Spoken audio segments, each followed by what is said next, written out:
WNBA television ratings down more than 50%. We should probably do a study on that. I'm not sure why that would be. Wait, since Caitlin Clark's injury.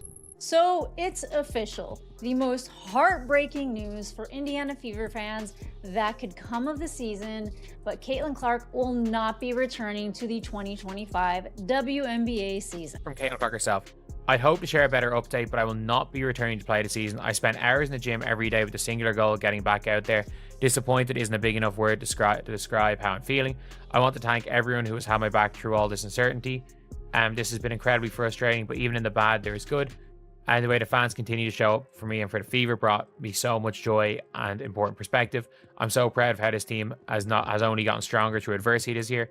Now it's time to close out the season and claim our spot in The unthinkable just happened. Caitlin Clark, the player who single-handedly carried the WNBA into the spotlight, has officially been shut down for the season, and the fallout immediate. Ratings collapsed overnight, ticket sales nosedived, even national broadcasters are scrambling because without Caitlin, the league looks dangerously quiet. The WNBA and all the people that follow the WNBA and try to promote the WNBA don't understand that Caitlin Clark's game resonates with us. I say this every day, and every day I got to deal with somebody else dumb in the media. Caitlin Clark's game resonates because she's got flair, she's got flash, she's got style.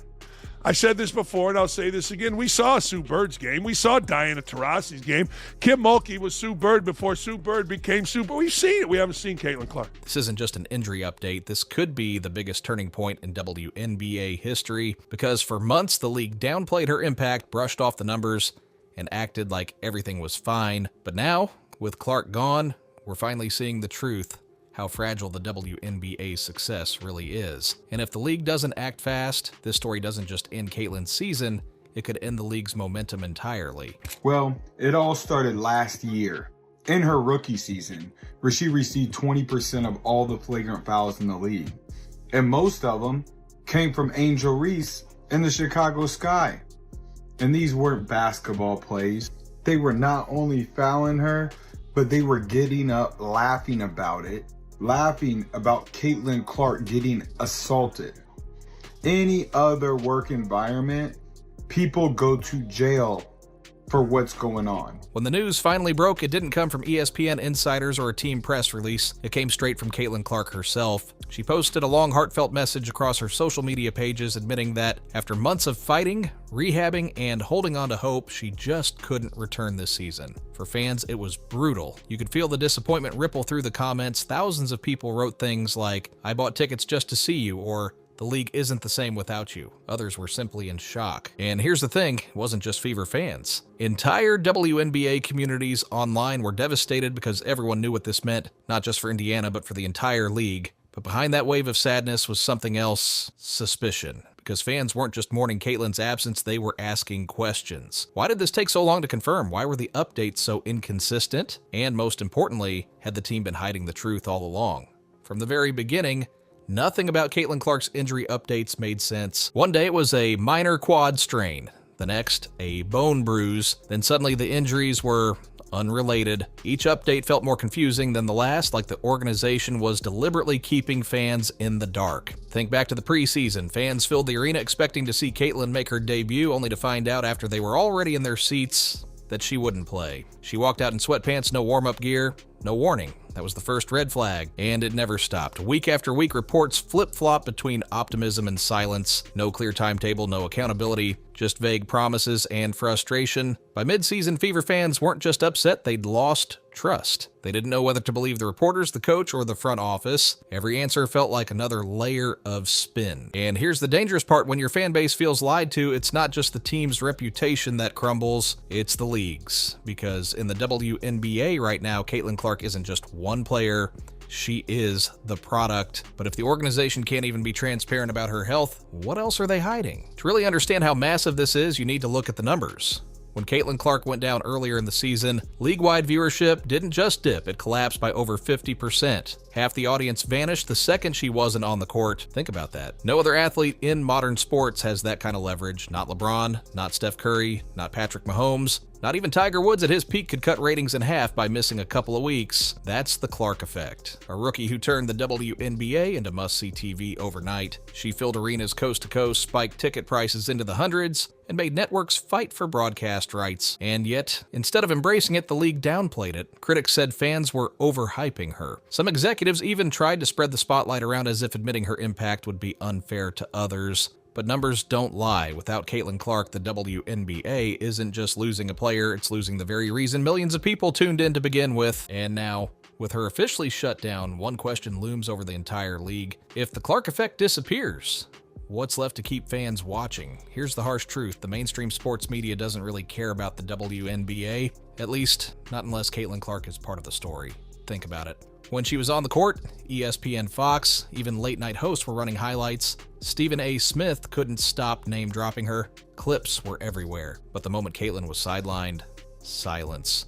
No debates, no viral segments, no "what's wrong with the fever" openers on sports shows, just crickets. And the hypocrisy is glaring. These same commentators lecture fans about supporting women's sports. But when the biggest star is gone, they don't step up to keep the conversation alive, they vanish. It proves what many fans have suspected all along. The media hype isn't about women's basketball, it's about one player, one story, one phenomenon named Caitlin Clark, and if she's not playing, they simply move on. Which begs the uncomfortable question, if the media won't cover the WNBA without her, how can the league survive in the spotlight? League officials keep pointing to one stat as proof that everything's fine: attendance. On paper, it looks like more people are showing up to games than ever before, but let's be honest, that number is smoke and mirrors. First, the WNBA added a brand new expansion team, the Golden State Valkyries, who are selling out arenas in the Bay Area. Of course, attendance goes up when you add thousands of new seats and a fresh fan base.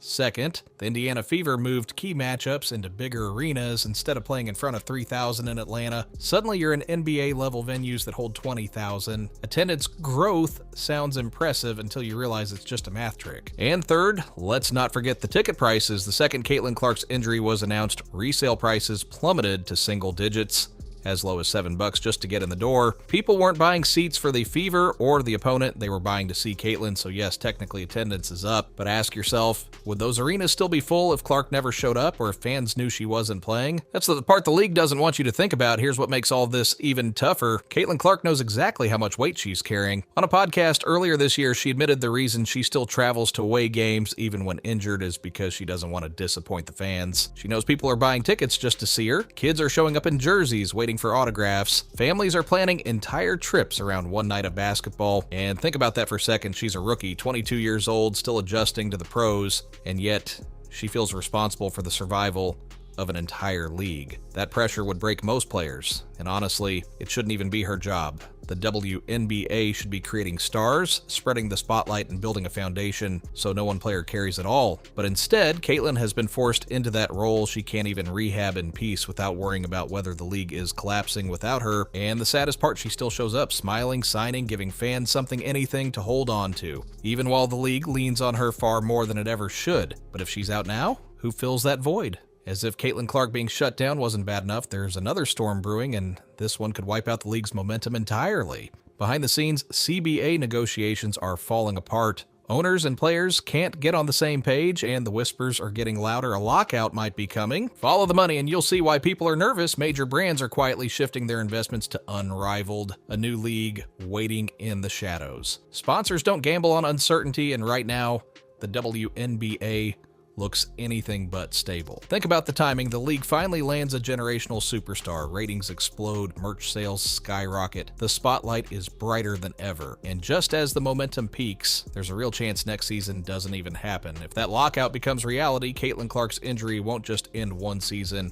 It could freeze the WNBA for years. And that possibility leaves fans with one terrifying question. If the league drops the ball now, does women's basketball ever recover? This was supposed to be the moment the WNBA had everything leagues dream about. A generational star, national attention, record-breaking ratings, and a flood of new fans. But instead of embracing it, they fumbled it. Rather than protecting Caitlin Clark, they let the physical play pile up. Instead of celebrating her impact, they tried to downplay it, pushing narratives like it's not just her, it's the whole league. And now, the result is undeniable. Without Caitlin, the hype has collapsed. It's not her fault. She gave everything she could on the court, in the media, even traveling injured just to keep fans engaged. But the league failed to meet her halfway. And now, the timing couldn't be worse. With CBA negotiations hanging by a thread and sponsors already looking elsewhere, this injury could go down as the single biggest fumble in sports history. Because if you can't protect your brightest star, how do you expect to protect the future of your league? And honestly, I still can't believe it's come to this. One player carried the league to new heights, and the moment she's gone, the cracks are impossible to ignore. If the WNBA can't protect Caitlin Clark, how can it protect its future?